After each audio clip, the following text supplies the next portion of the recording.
Here we go. Our countdown to Alabama football continues tonight with Saran Stacy, number 27, for 27 more days until kickoff in Dallas. Stacy was running back with the Tide from 1989 to 91. He was an All-SEC back in 1989, running for 17 touchdowns for Bill Curry's final Bama team. And, of course, he's just a downright wonderful human being as well. With that, we say welcome into Sports Sunday.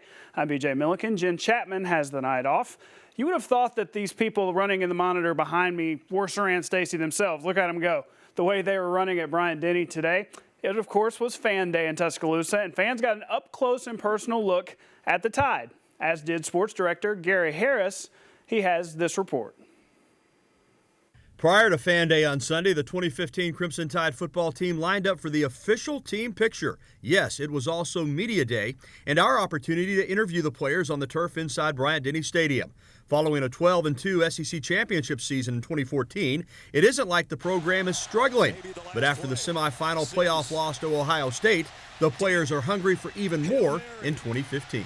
I know the bar they set is very high here, just because of the running backs they had, the running backs that's been here in the past, and the ones you mentioned. But you know what I'm saying, like I said, I just got to keep working hard every day, competing every day, and then let that transition to the season. I feel like it's a lot of work we need to do as a team, and that's what we're doing right now.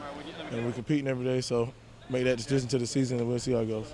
Defensively last season wasn't up to Alabama standard. Stalwarts like Jaron Reed and DJ Petway plan on making amends this coming season. We just got to be relentless. We got to run to the ball. We got to be crazy dogs out there, you know, like that 2011 defense. Not to try to compare, but hey, that was a good defense, you know. So we trying to bring that back, bring that spice back to the game. Last year, you know, we didn't finish. Expectations are high, and all of our expectations are high. And we don't want nothing but the best. We don't want to lose. You know, people don't really fear us no more, and we got a lot, you know, to pick back up. The big question on offense, of course, is who will be the quarterback. Senior wide receiver Parker Barano told me he doesn't have any idea at this point who will win the job, but is confident in all of the Tide signal callers.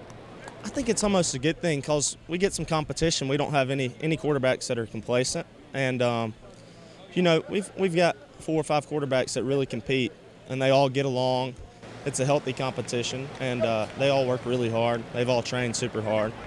They're all smart. They've all got good arms, and you know, I feel like it's a pretty equal competition. We've got some guys that they can play, can get the job done. So they all work hard, and we'll see what happens, you know.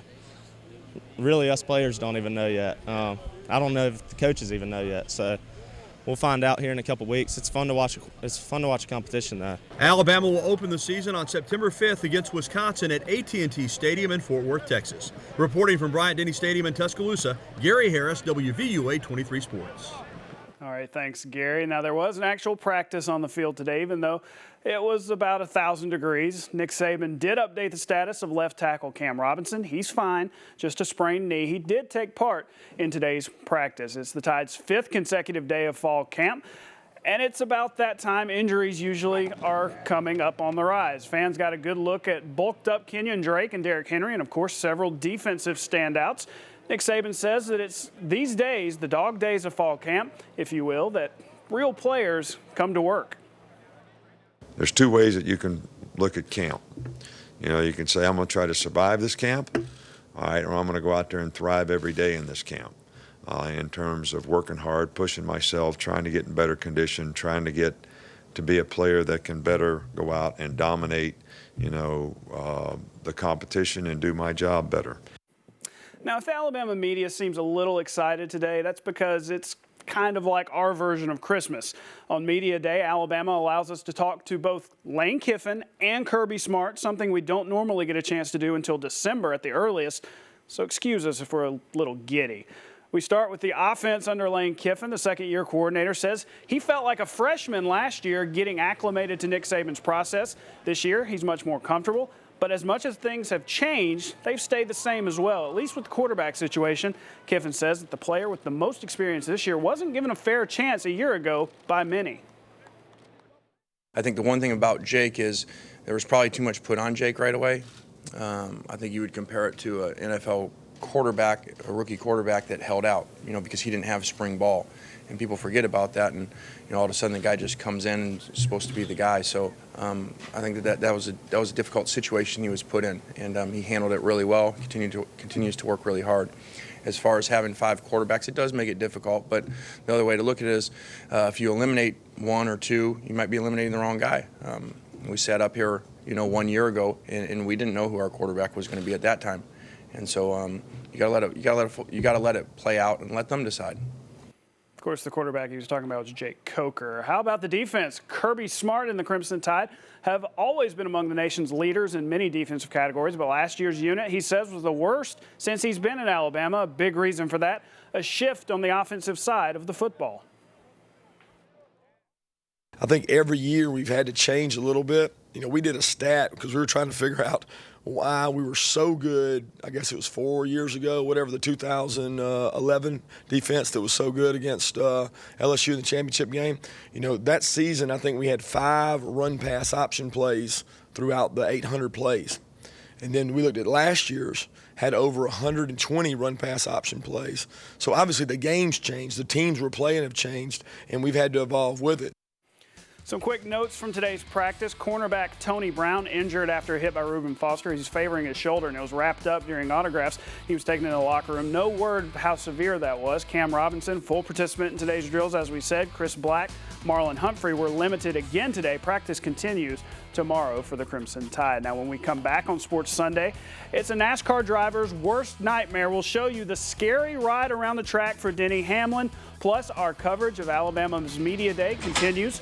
Sports Director Gary Harris went one-on-one with one of Alabama's big pieces on the defensive line, Dalvin Tomlinson. He tells us the missing ingredient for the defense in 2015. That's next. Stay with us.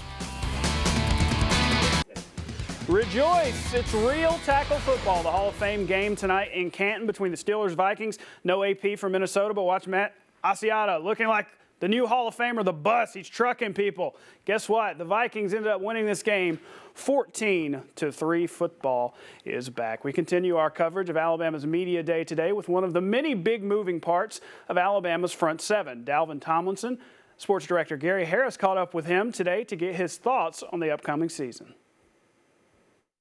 Thank you, BJ. I'm with Alabama junior defensive lineman Dalvin Tomlinson out of the state of Georgia.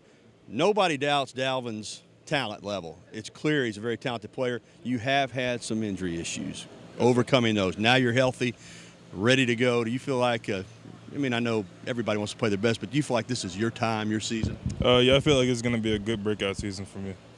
What do you need to do to first of all, stay healthy and then to get on the field and make an impact as a defensive lineman? Just stay in the playbook, stay positive, and stay focused on what's going on around me when I'm on the field.